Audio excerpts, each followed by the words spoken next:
Om Shanti.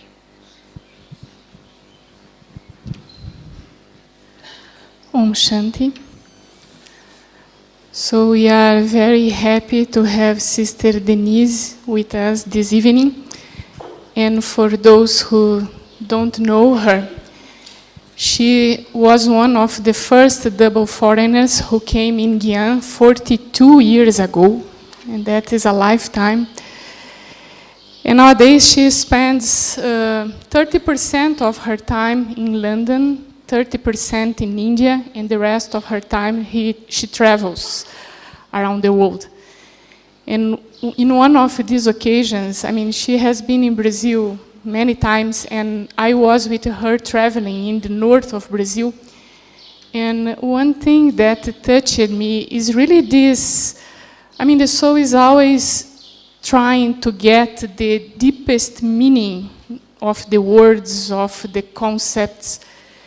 And I'm sure that this evening she's going to be able to share with us a little bit more about what we call effort, and maybe has a completely different meaning, or anyway, that's the topic. So welcome, Denise, Ben.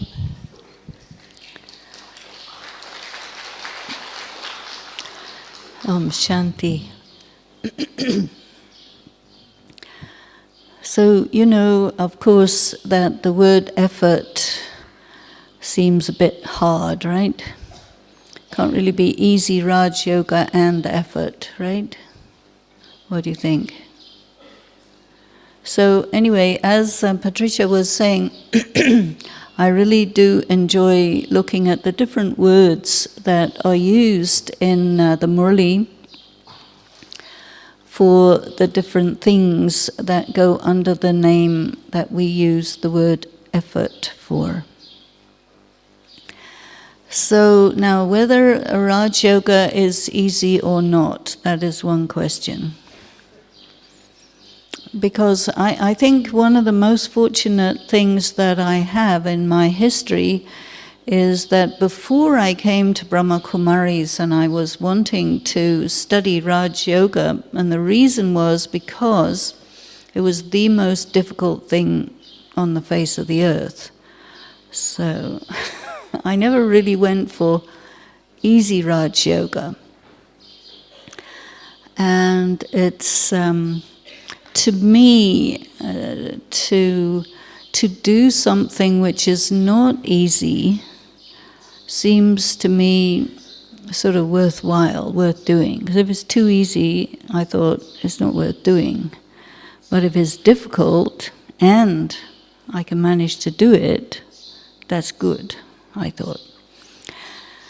And every so often you do experience that it's a little bit on the difficult side, is that right? And so if you think it's easy Raj Yoga and you're having a hard time with it, you might think there's something wrong with you, or you might think there's something wrong with it, but actually it's not so easy. And it's not so easy because it's very, very subtle. And I remember in the early days of learning Raj Yoga, when I was in London and there was just Tennyson Road and Dadi Janki and a small handful of souls were going into the details of just exactly how do you meditate. And Dadi used to say, you know, it's very, very subtle. And sometimes in the Murli, Baba would say that yoga is like mercury. Have you tried? I know nowadays mercury is illegal, but in those days you could get mercury very easily. Illegal in the sense that it's highly toxic, so they don't throw it around much. But in those days they didn't know, so you could always get a handful of mercury and try and catch it, and it's very slippery. And this is why in the old days they used to call it quicksilver. So, because you can't catch it. And Shiv Baba, to catch Baba is very tricky because, you know, he's very, very small point of light. And you are also a very, very small point of light. And try and connect those 2 points of light so that you can take in the energy, the power, all different qualities of Baba and all this. This is quite a tricky thing, because you have to really be in a very subtle stage of being. And to me, the word effort is a bit problematical, so I don't really use it. But Baba has given us some very nice words, which I will give you in the Hindi, because you should know a few words of Hindi, right? So one word is mehnat. Mehnat actually means effort, mehnat. And so you do have to make some effort from time to time for a few things. But usually we hear the word tapasya. Tapasya for spiritual effort, spiritual practice. So tapasya is really a word that means something like striving. Striving, S-T-R-I-V-I-N-G. I don't know if the translators, do you know that word? Striving. Anyway, it's a good word, striving in English, because if you have a goal that you wish to achieve, and it may be a very distant goal or a very high goal, and so you set about the process of actually reaching that goal. And so you are in an attitude of striving to reach that goal. And this is something that you may associate with a professional athlete who is striving to perform in a certain way so that they can win the competition, or a musician who has to strive to reach a certain level of proficiency and excellence that they also win competitions. So Baba actually is making us quite aware that this is a competition, and there will be 8 winners with 108 runners-up and 16,000 consolation prizes, and the rest, very good, you can come to heaven. So it is actually set up, I think, in a competitive way. And I know that you will usually hear from BKs that competition is a bad thing. But actually Raj Yoga is a competitive sport.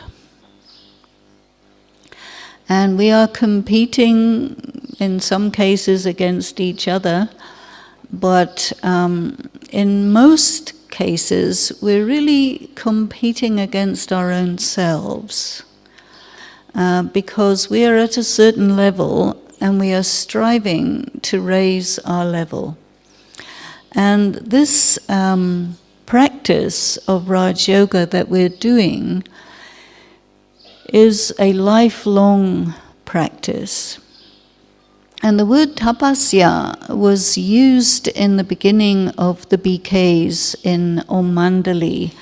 And one story that will illustrate this word, I think, is that when Baba understood that the whole family needs to shift to India, which was after 14 years of tapasya, and when the search was being made for where is the right place for the Brahma Kumaris to go and settle, and at that time there was maybe 300 or so. And one of the gurus of the family of Didi Manmohini said to Baba, look, you are interested in performing tapasya, And a very good place to do tapasya is Mount Abu, because Mount Abu is famous for tapasya.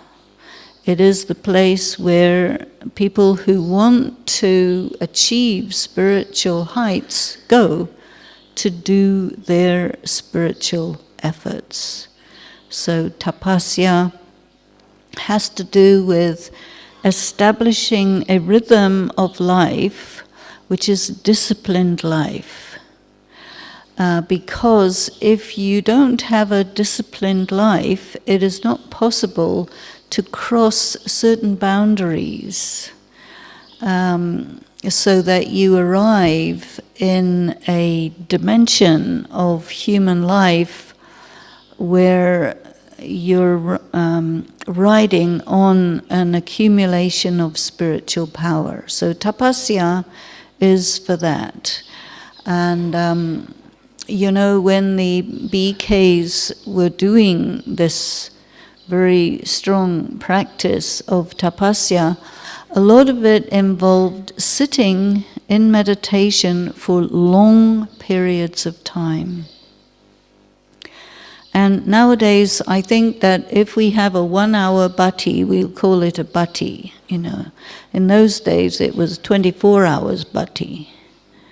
That was a bhati. So, you know, to be able to sit and focus your mind and keep it interested and moving in a direction which is unidirectional, because meditation practice means that you take a particular theme of what you are going to meditate on and you stay with that theme until you have completed full circle and you have arrived at your point of departure, having completely understood and experienced the meaning and the depth of that particular thought.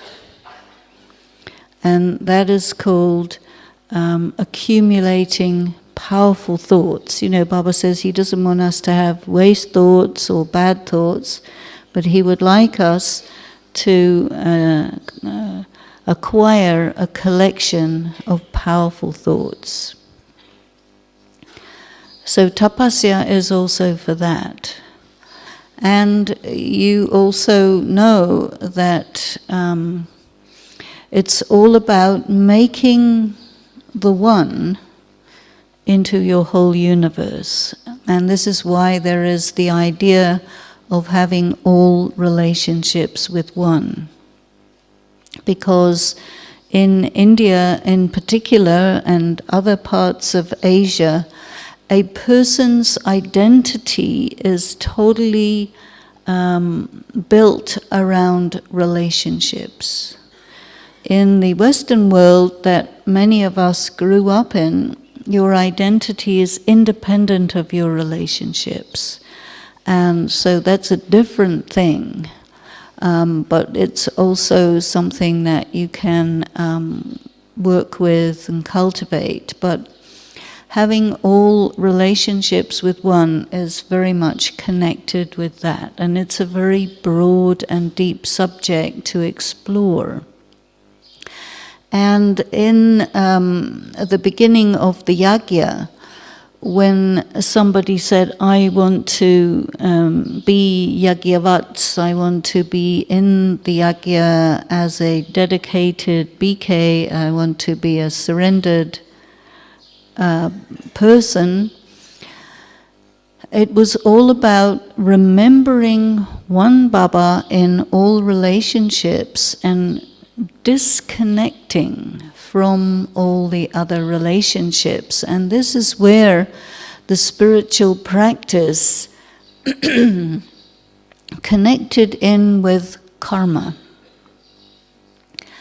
Karma. So karma is many things, and one of the things about karma is give and take.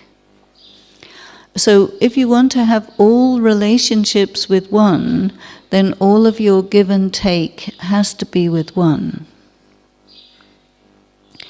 And so this is why the initial practice of tapasya on a physical level was involving renunciation.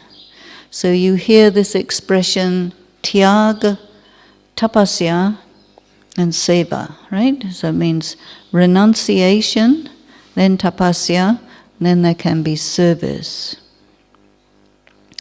And so tyag is a very important and interesting component of spiritual practice, renunciation.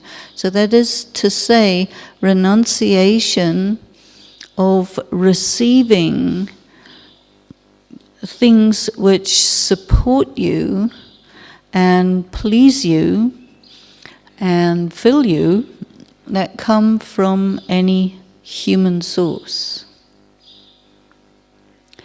And so the yajna was created as an instrument so that we are able to have our give and take of karma with Shiv Baba through the instrument of Brahma Baba, through the instrument of the yajna and the systems of the yajna. So for us to do our spiritual practice successfully, bearing in mind all of these different laws of spirituality is necessary for us to engage with the yajna, knowing that this will enable me to break my karmic accounts with the various different people of the world and change my karma from karma with people to karma with God. You see? So that is tapasya also, because you have to strive to make sure that your karma is with Baba, otherwise it will be something that creates strings which prevent you from having yoga in a sustained way, you see. Because when you want to have yoga, you establish yourself in yoga, and it takes a good while to do that, and then you can probably hold it for about 2 seconds, and then you lose it, and then you think you're a failure. But no, it's not really so. To have yoga with Baba for 2 seconds is not bad, because it's very, very slippery. And really to increase that second by second, that kind of intense, full-on connectedness, it's a very peak experience, and you can't expect to have that going on at that level for hours and hours together.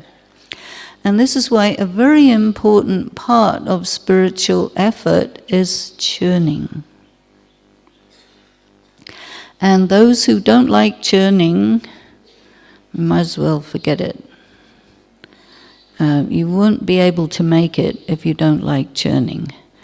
Churning is absolutely essential. In Hindi, the word for churning is vichar sagar manthan, which means that you are churning the ocean of ideas, moving the ocean of ideas around.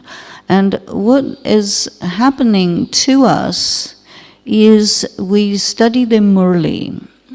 And the Murli is the words of incorporeal God through the medium of corporeal Brahma Baba, which means these are not human words, these are not human ideas. Whereas our head is full of human ideas and human words which come from different humans, whether it's scriptures which come from humans or, other moral precepts or whatever.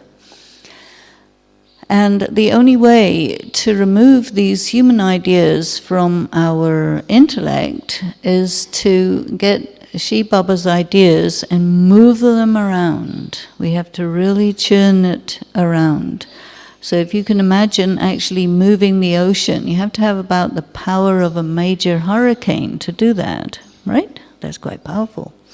So we start with a little storm in a teacup, but basically you have to get a thought which is worth thinking about, and you will find those thoughts in the Murli. I see.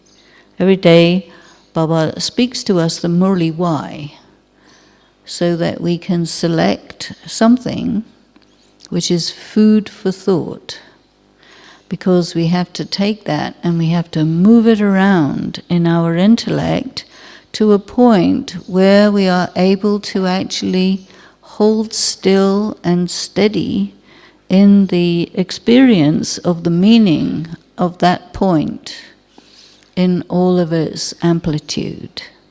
And that will take us to the stillness of contact with Baba that we can hold for a few seconds, a minute if you're good and lucky. The whole process of working with that idea, which may take you 2 or 3 hours to complete the process, that whole thing is meditation. You see. And once you have completed your work of churning, and you have reached to that absolutely still point of the experience, then you will say, yes, I have completed my meditation. You see. So every day at Amrit Vela we have the opportunity of 45 minutes more or less, you can sit longer, in which to do that, you see. So that each and every day you taste the fragrance of a different concept, of a different idea, which Baba has given us. And as you taste the fragrance of the meaning of that thought, it removes the human things, the worldly things, the materialism, systematically and gradually from your intellect, so that it becomes what's known as the golden vessel that can hold the lioness's milk, you see, which is very, very powerful. And of course, all this is work. So in a sense, it's effort, because the intellect is usually pretty rusty, and trying to get a rusty machine to move is a lot of work. But once you get it moving and keep it oiled and keep it practiced every day, then you start to experience serious progress, and that gives you a very good feeling of achievement. The feeling of achievement is important because it inspires you to go further. If you don't get a feeling of achievement, then you feel that it's too hard and that you can't do it, and you sort of give up. So many people get going, but to keep going is a very great achievement right there.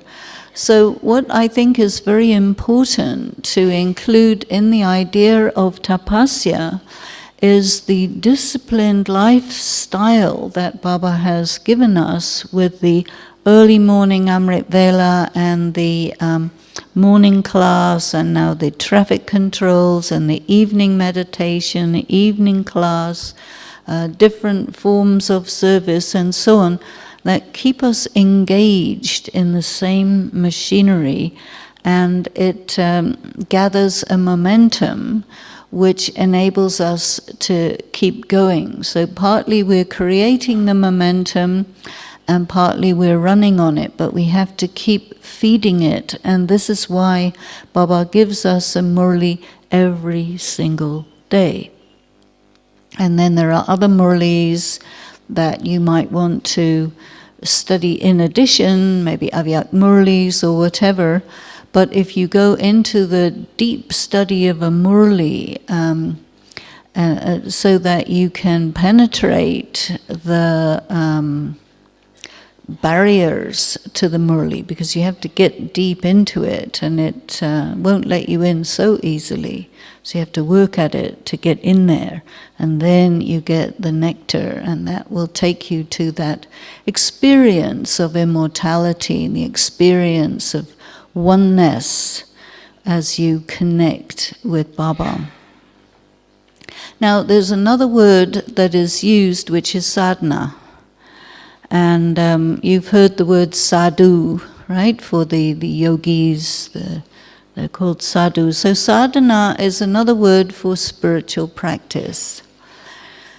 And sadhana usually refers to people who are sitting in meditation and doing yoga.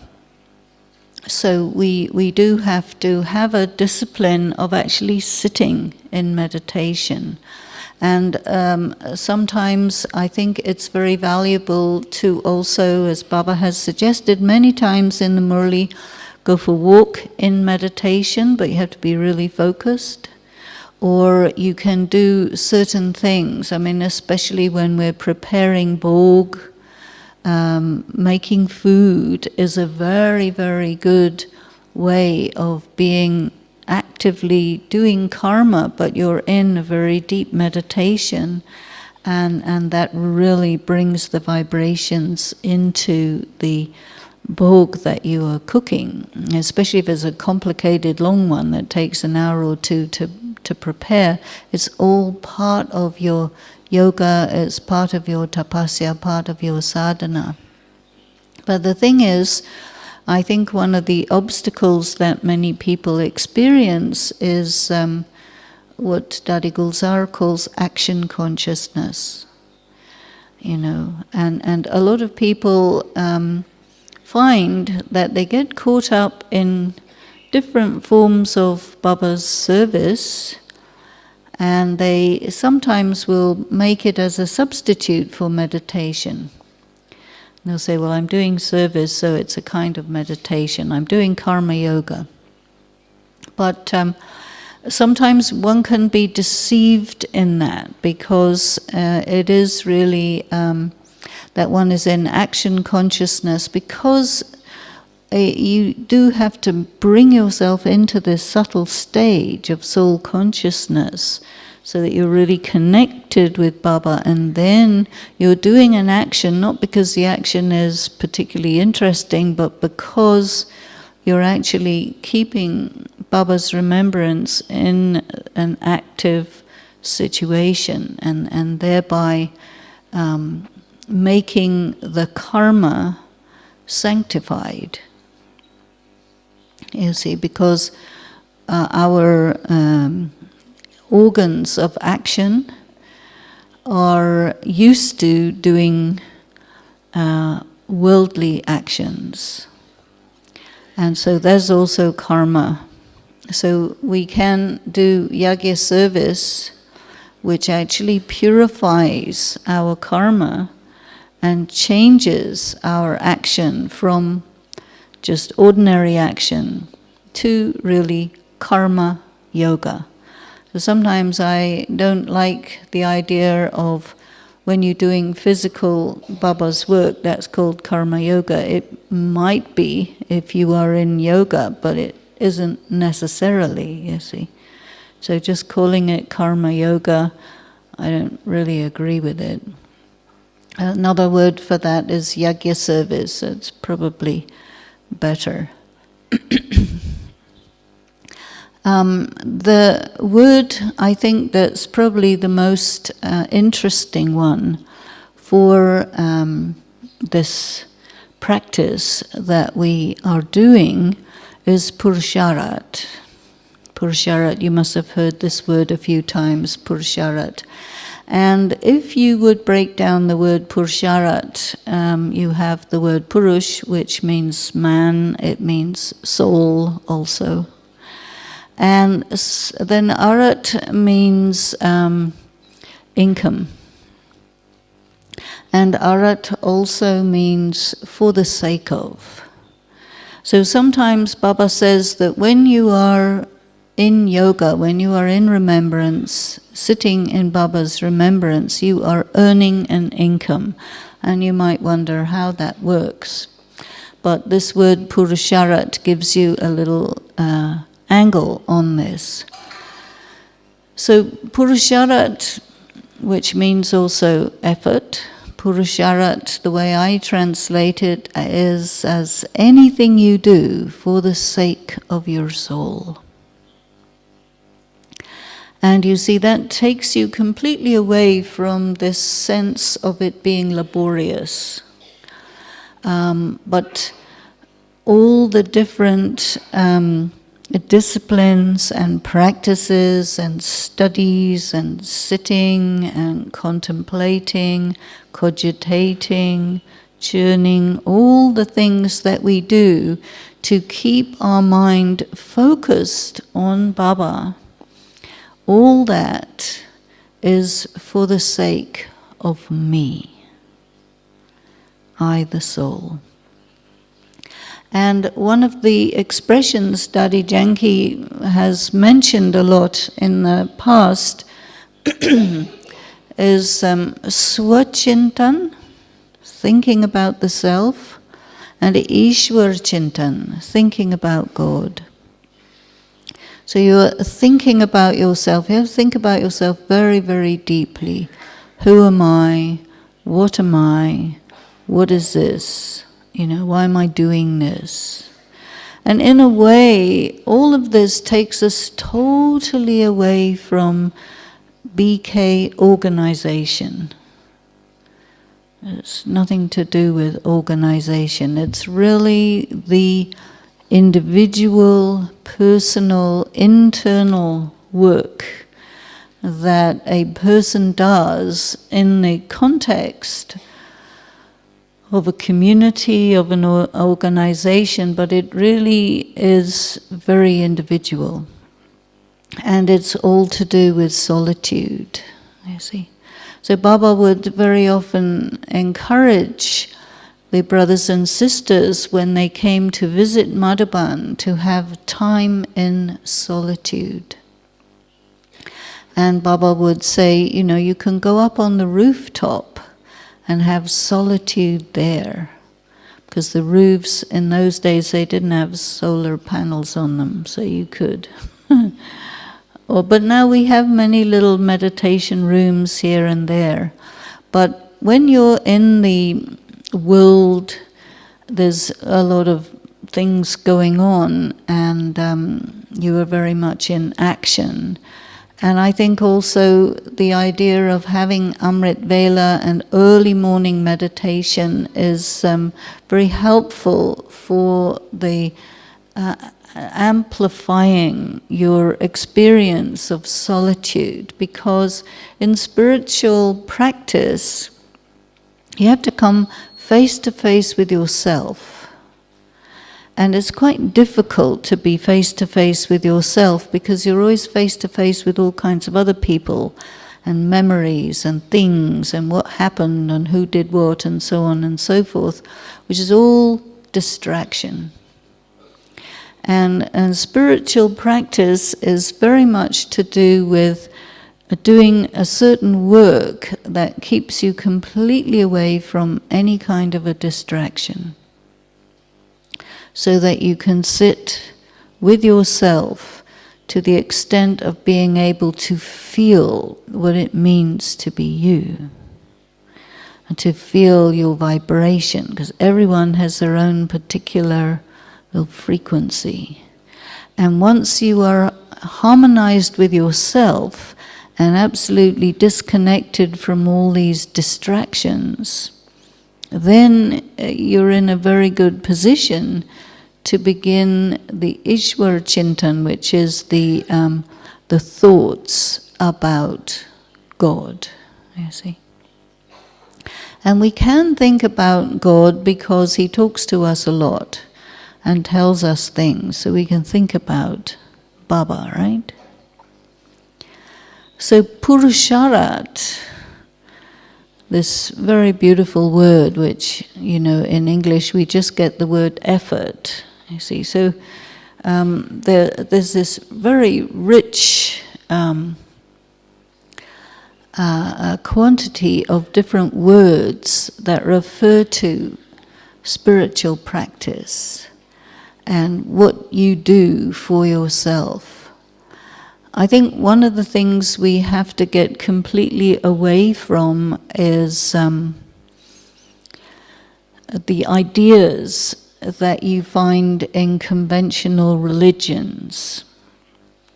And those ideas are very powerful, and what they do is they make you think about other people. And it is true that we do different things for other people as a service, but, you know, Tyag is first, renunciation, then tapasya is second, and then service, it is said, happens automatically. So I think that we need to spend a lot of attention on drawing ourselves away from thinking about other people, so that we can just be with ourselves in solitude, in silence, so that we can then be with Baba and study. And I found it very interesting on, I think it was 18th January, I think Baba talked about study, yeah? Or the next one. But I hadn't really heard Baba really focus everybody's attention on study, and I found it very good because this is your direct access to Baba's mind is through what he says, you see. Because he will speak about what's in his mind. And if you want to have yoga with Baba, you have to go into his mind. And you have to go into his mind with your mind. And your mind and Baba's mind can only connect when your intellect is focused there. And our biggest problem is all these distractions which take us away and make us think about people, places, and things. So renunciation is quite useful for that because you clear your decks, you just get rid of all the things that you don't need and simplify your life. So the tapasvi life or the sadhavi life is a simple life. So we have our simple white clothes and we have relatively simple accommodation, and we need to keep it simple so we have the least amount of distractions so that we can actually get our energy to focus within. When you have a lot of distractions, you shift into materialism, you shift into thinking about what's able to be sensed through your sense perceptions. But if you separate yourself from all of that, what's also called the Maya, and you just want to understand, who am I? I mean, you really don't know who you are, right? Do you? You don't know, you have no idea. You know what you are, you're a soul, and you have a mind, intellect, and sanskaras and all that what stuff, you know that. But then who you are is so deep. And you can't really get to who you are unless you spend time just doing the work of being. And connect. When you connect yourself with Baba, it causes you to feel him, definitely, but it also especially causes you to be able to feel yourself. And once you can feel yourself, the energy of your being shifts, and you start to return to this original condition, which is your original stage or your soul conscious stage. So Baba has talked to us about your final stage, your original stage, and your present stage. So at present, and Baba talks to us about the 3 aspects of time, and all this knowledge which Baba gives us, especially the knowledge of the cycle, allows us to let go, because everything is included in 5,000 years, so you don't have to worry about it. It's not going anywhere. It's there. So you can allow yourself to let go of the whole thing and just be with yourself to find out who you are. So how do you discern who you are? I think it has to do with what motivates you. I think in order to be a real BK, what I call a real BK, 2 very important criteria. You must have a very great love for God and very great love for humanity. I think if you have these 2 things, that's your ultimate motivation, you see. And then you start to act out of these motivations. All of the distractions that take place, all the obstacles and whatnot, they become grist for the mill of acquiring powers. So one of the things that I think happens when you become a serious Raj Yogi, a real Raj Yogi, is you move away from morality, ethics, and values. Because all of these come from human sources. They come from scriptures, they come from law books, they come from statutes, they come from all the things people tell each other about how to be good. And the finger wagging comes with that. But what is possible for us, having moved away from all that, is what does Baba provide us? He gives us virtues, original virtues of the soul. You can look inside and find out what are your virtues. And what we say about virtues is that they are gifts from God. So it's as if Baba has given different virtues to different BKs, and if you add up all the BKs with all their virtues, then you've got something like all the virtues of Baba, because he's distributed it to all of us, hasn't he? And this is why he says, pick up virtues from each other, you see, because then you can amplify your virtues. And virtues are always described as flowers, so they're very fragrant, beautiful, and delicate, and they can easily get crushed. You see.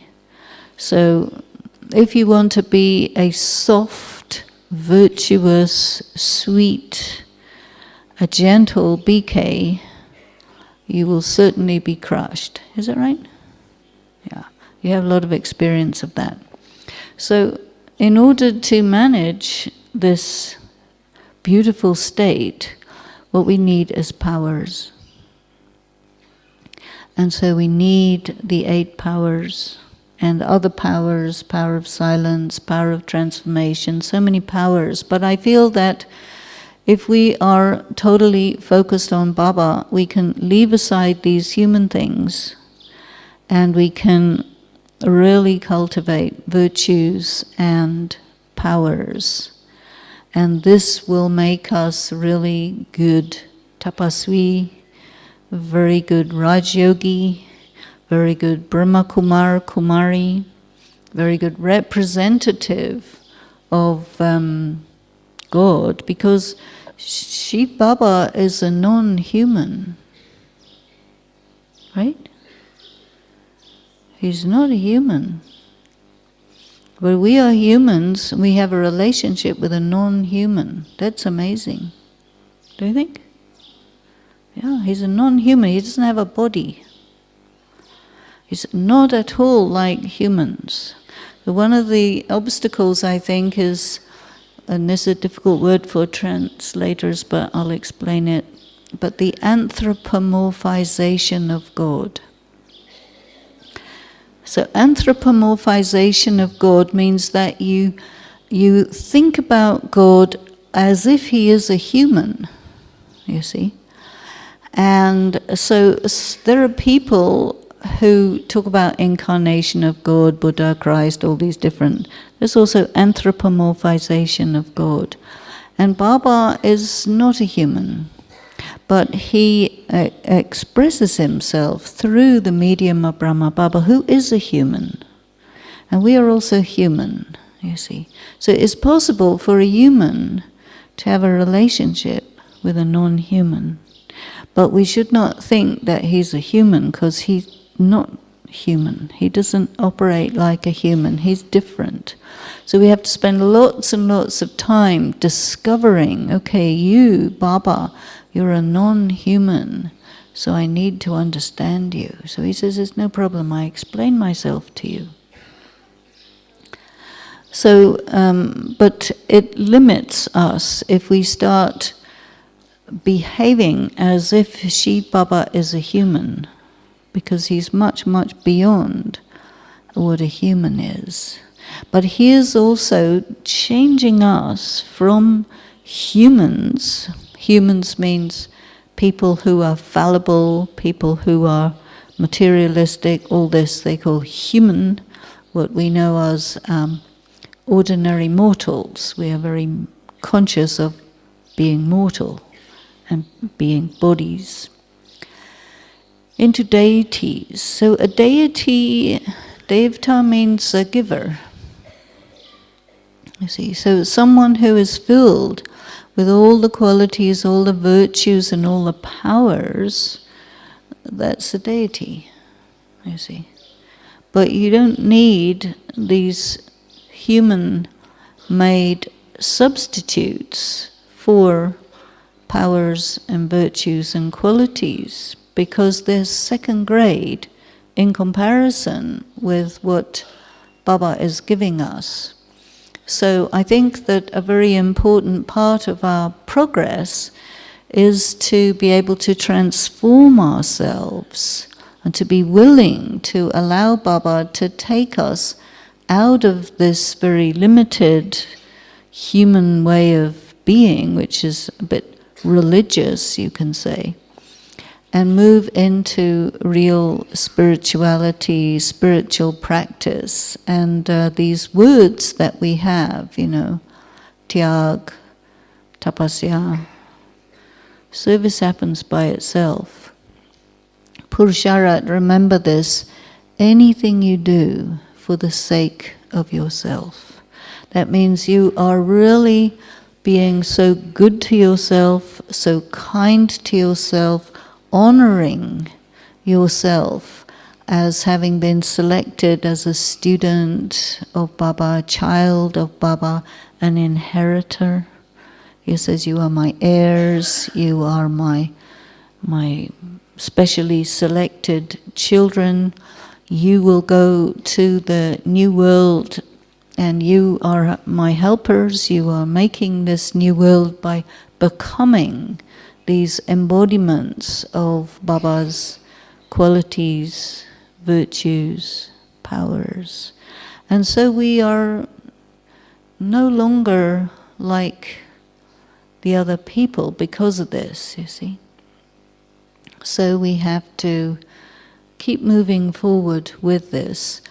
It is easy Raj Yoga because it doesn't involve any of the difficulties that people put themselves through in the path of bhakti. These are physical difficulties that people have, and moral difficulties and legal difficulties and all this type of thing.